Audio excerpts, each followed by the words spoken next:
Railway स्टेशनवर, गाडीवर किंवा आपल्याला भूक लागता क्षणी जो वास आठवतो तो म्हणजेच खमंग व खुसखुशीत वडापाव। चटकन आपण वडापाव खाण्यासाठी जातो।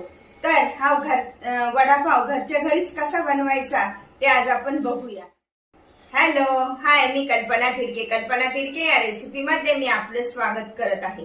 आज आपण बनवणार आहोत खमंग व खुसखुशीत वडापाव।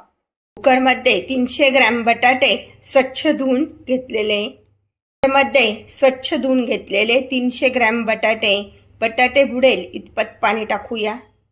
कुकरच्या 4 शिट्ट्या झाल्या तर उघडून बघूया। मस्त बटाटे शिजले ना, छान। ते आता थंड होण्यासाठी ठेवूया आणि तोपर्यंत भाजीची तयारी करूया। प्रकारे हे बटाटे उकडून गार झालेले तर त्याची सालं काढून घेऊया। बटाटे सोलून झाल्यानंतर डायरेक्ट हातानेच त्याला मॅश करून घ्यायचे। असे हाताने हा बटाटा मॅश करून घेतलेला आहे। मॅश करून घेतल्यानंतर त्याचे जे तुकडे असतात तर ते चवीला म्हणजे बटाटवडा खाताना खूप छान लागतात। तर अशा कढईत 2 चमचे तेल टाकून घेऊया।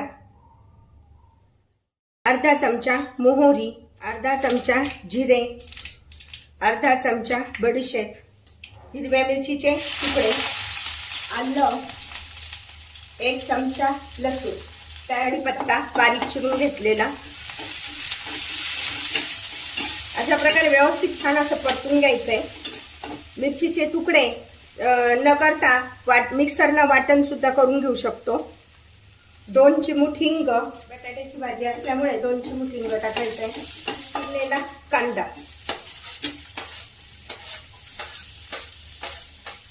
कांदा छान परतून घेऊया। चवीनुसार मीठ, कांदा आता छान गुलाबी रंगावर होईपर्यंत परतून घेऊया। कांदा छान परतला गेलाय तर त्यामध्ये टाकून घेऊया 1 चमचा धने पावडर, पाव चमचा हळद,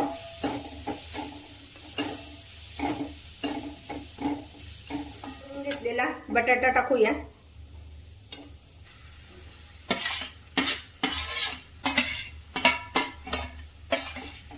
भाजी छान परतून घेऊया।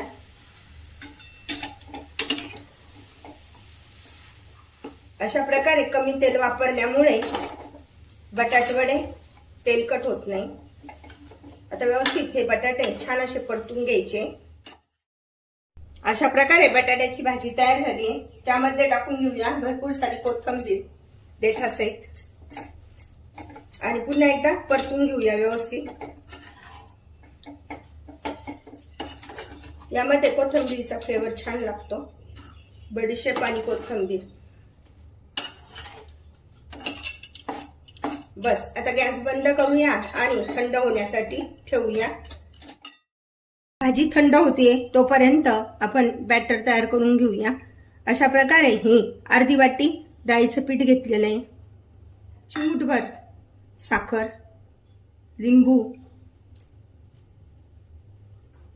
त्यामुळे काय होतं, तेल कमी प्रमाणात शोषलं जातं, म्हणजेच वडे तेलकट होत नाही। चवीनुसार मीठ, थोडं थोडं पाणी टाकून हे बॅटर व्यवस्थित असं हलवून घेऊया।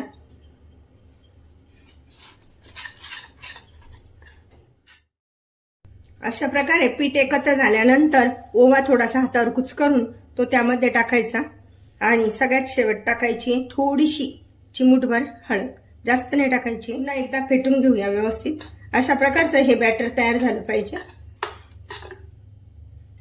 पीठ छान भिजवलं गेलंय तर वड्यांची तयारी करून घेऊया। अशा प्रकारे भाजी व्यवस्थित गार झालेली आहे तर तिच्यात आपण वडे बनवून घेऊया। आपल्याला हव्या त्या आकारामध्ये आपण वडे बनवू शकतो।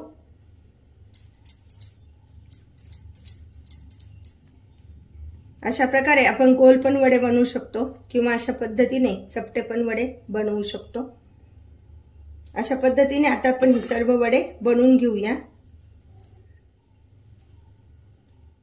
अशा प्रकारे आपले हे बटाटे वडे तयार झाले आणि हे बॅटर पण छान असं फुललंय बघा। अशा पद्धतीचं हे बॅटर तयार झालेलं आहे।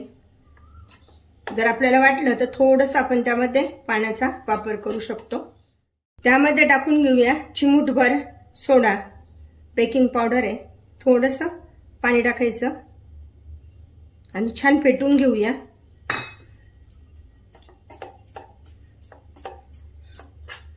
अशा प्रकारे आपण त्याचं सरभरीत असं छान बॅटर तयार करून घेतलेलं आहे. व्यवस्थित मिक्स करून घेऊया. बॅटर छान फेटल्यामुळे पीठ हलकं होतं. अशा पद्धतीचं आपलं हे बॅटर तयार झालेलं आहे. गॅसवर तेल तापत ठेवलंय. जर समजा तुम्हाला हाताने जमत नसेल तर चमच्याच्या मदतीने सुद्धा वडा टाकू शकता. अशा प्रकारे आता आपण एक एक वडा सोडून घेऊया.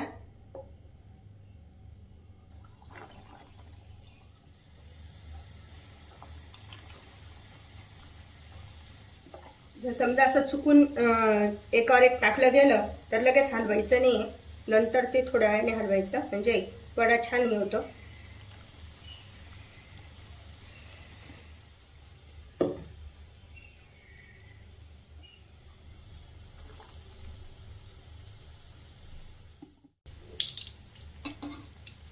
अशा पद्धतीने आपण हे वडे काढून घेऊया. वडापावसोबत आपण चटणी बनवणार आहोत, तर त्यासाठी अशा प्रकारचं हे पीठ झटकून घेऊया. अशा पद्धतीने थोडं थोडं ते थोडं टाकायचं असं. यामुळे बनवलेली चटणी सगळ्यात स्वादिष्ट आणि छान लागते.